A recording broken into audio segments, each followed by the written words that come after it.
Asia ఖండంలోనే అతిపెద్ద జాతర మేడారం జాతర. కానీ ఈసారి జరిగే మహాజాతర అహో మేడారం అన్న చందంగా ఇక్కడ సొబకులు రూపుదిద్దుకుంటున్నాయి. రామప్పని చూస్తే కాకతీయుల చరిత్ర స్మరణకు వచ్చినట్లే మేడారాన్ని చూస్తే గిరిజనుల దేవతల చరిత్ర జ్ఞప్తికొచ్చేలా నిర్మాణాలు కొనసాగుతున్నాయంటున్న ప్రధాన పూజారి అరుణ్తో మా ప్రతినిధి నరేందర్ ఫేస్ టు ఫేస్. ఆదివాసీ గిరిజన సంస్కృతి సాంప్రదాయాలు, గొట్టు గోత్రాలు అన్నీ కూడా ఇక్కడ ఆలయ ప్రాంగణంలో ఏర్పాటు చేసిన శిలల పైన ఏర్పాటు చేశారు, చెక్కడం జరిగింది. అది వారిని ఎంతగా ఆకర్షిస్తుంది. మరి వీరు సూచించినైనా ఇక్కడ మనతో ప్రధాన అర్చకులు ఉన్నారు, ఆయన తెలుస్తున్నాం. ఈ అన్ని కొత్తగా ఏర్పాటు చేసిన రాతి చెక్కడాలన్నీ కూడా ఏంటి, అసలు వాటి సంకేతాలు ఏంటి? చాలా విచిత్రంగా ఏదో మొత్తం అడవిని మొత్తం ప్రతిబింబించే విధంగా ఉన్నాయి. అవునండి, మనం గత జాతరతో పోలిస్తే ఈ జాతర విశిష్టత ఏంటంటే ఈ కొత్త ఆలయం కట్టడం జరిగింది కేవలం పూజారుల నిర్ణయం మేరకే. మేము మరి ప్రత్యేకంగా గవర్నమెంట్కి ప్రపోజల్ పెట్టిన వెంటనే ఎవరు కాదనకుండా, ముఖ్యంగా మన ముఖ్యమంత్రి గారు, అట్లాగే మన సీతక్క గారు, కొండ సురేఖమ్మ గారు, శ్రీనివాస్ రెడ్డి అన్న గారు, అట్లాగే మన ట్రైబల్ మినిస్టర్ గారు, వీళ్ళతో పాటు మన కలెక్టర్ గారు, ఎస్పీ గారు కూడా ఈ గుడి నిర్మాణంలో భాగస్వామి అయినందుకు చాలా చాలా ధన్యవాదాలండి. ఇటు చూస్తే ఇటు సమ్మక్క, చార్లమ్మ, గోవిందరాజు, పగిడిదరాజు చరిత్రతో పాటు మనము ఇటు సిద్ధమైన వంశస్థుల చరిత్ర, కాక వంశస్థులు, వెనుక వంశస్థులు, దబ్బగట్ల వంశస్థుల చరిత్ర ఈ ఆలయ ప్రాంగణంలో చూడవచ్చు. దాదాపు 7,000 పైచిలకు బొమ్మలు ఇక్కడ చెక్కబడి ఉన్నాయండి.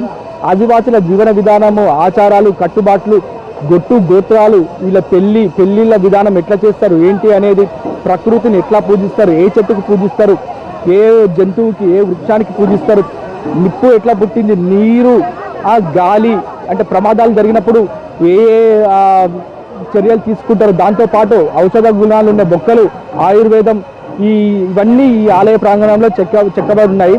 ఎందుకంటే మనము ఇంత ఆసియా ఖండంలోనే దాదాపు 1.5-2 కోట్ల మంది భక్తులు ఇంత విశ్వాసాలతోటి అమ్మవాళ్ళని దర్శించుకుంటున్నారు. కానీ ఇక్కడికి వచ్చే చూస్తే మాత్రం మొత్తం రాతి, అంటే గ్రిల్స్ కానీ నార్మల్గా సిమెంట్ కట్టడాలే ఉండేది.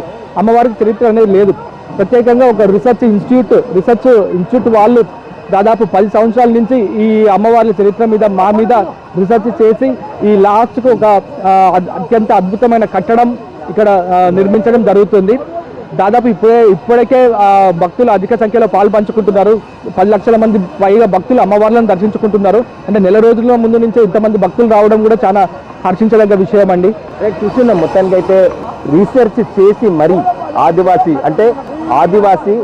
ఆది మానవుడికి వచ్చిన పరిస్థితి, ఆ ఆదివాసీ నుండి పుట్టిన గిరిజన జాతి, వీరి యొక్క సంస్కృతి సాంప్రదాయాలు, మానవ పుట్టక దశ దిశలుగా అభివృద్ధి చెందిన పరిస్థితి, ఏ విధంగా వాళ్ళు నిప్పు కనిపెట్టారు, నీరు కనిపెట్టారు, ఎలాంటి దుస్తులు ధరించాలి, అన్నీ కూడా ఎలాగా వేటాడాలి, జంతువులేంటి, వృక్షాలేంటి, ఇలా అన్నింటినీ కూడా జీవన విధానాన్ని ప్రతిబింబించే విధంగా ముఖ్యంగా ఆదివాసీ జీవన శైలిని రూపొందించి ఇవాళ అందరినీ ఆకర్షిస్తున్న పరిస్థితి.